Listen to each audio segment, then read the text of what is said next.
भारत के वीरों की गाथाएं। इसी भारत भूमि पर कई वीर योद्धाओं ने जन्म लिया, जिन्होंने अपने धर्म, संस्कृति और वतन पर खुद को न्यौछावर कर दिया। और उन वीरों को सत सत नमन। यह वीर योद्धाओं, कडल पूर्व की ऐसी सच्चाई जिसे आप जान कर दंग रह जाओगे। हिंदुओं को बचाने के लिए आपके द्वारा इस सत्य से हिंदुओं को अवगत कराना आवश्यक है, नहीं तो कालांतर में अर्थ का अनर्थ हो सकता है। मारवाड़ में होली के बाद एक पर्व शुरू होता है जिसे हुड़ला पर्व कहते हैं। कुंवारी लड़कियां अपने सर पर एक मटका उठाकर उसके अंदर दीपक जलाकर गांव में घूमती है और घर घर गुडले जैसा गीत गाती है। अब यह गुडला क्या है कोई नहीं जानता। गुडला की पूजा शुरू हो गई। यह भी ऐसा ही घटिया और ताकत षड्यंत्र है जैसा कि अकबर को महान बोल दिया गया। दरअसल हुआ कि गुडला खान अकबर का मुगल सरदार था और अत्याचारों और पेशा चिकता में अकबर जैसा ही। जिला नागौर राजस्थान के पिपाड़ गांव के पास एक गांव है कोसाणा। उस गांव में लगभग 200 कुंवारी कन्याएं गणगौर पर्व की पूजा कर रही थी। वे व्रत में थी। गांव के बाहर मौजूद तालाब पर पूजन करने के लिए सभी बच्चियां गई हुई।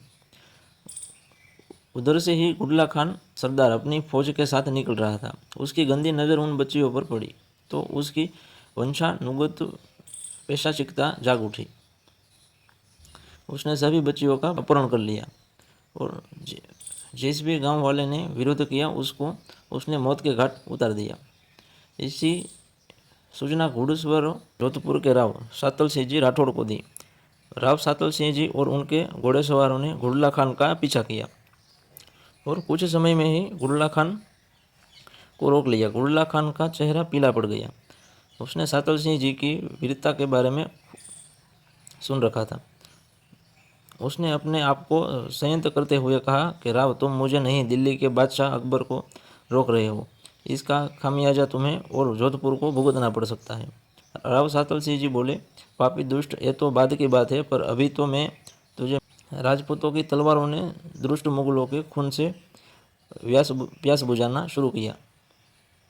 संख्या में अधिक मुगल सेना के पांव उखड़ गए और भागती मुगल सेना का पीछा कर खात्मा कर दिया। राव सातल ने तलवार के भरपूर वारों से गुडला खान का सिर धड़ से अलग कर दिया। राव सातल सिंह ने सभी बच्चियों को मुक्त करवाया और उनकी सतीत्व की रक्षा की।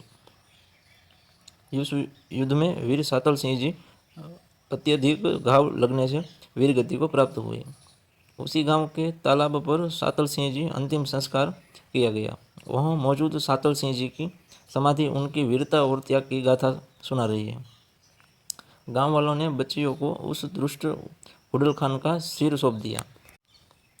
बच्चियों ने गुडल खान के सिर को घड़े में रखा और उसी घड़े में जितने घाव गुडला खान के शरीर पर हुए उतने छेद किए और फिर पूरे गांव में घुमाया और हर घर में रोशनी की गई। यह है गुडले की वास्तविक कहानी। राव सातल सिंह जी को भी तो भूल गए और पापी दुष्ट गुडला खान को पूजने लग गए।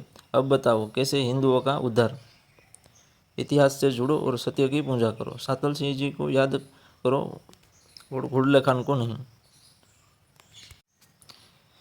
ये थे हमारे वीर सातल सिंह जी जो मुगलों के सामने भिड़ गए। ये है भारत की वीरों की गाथाएं।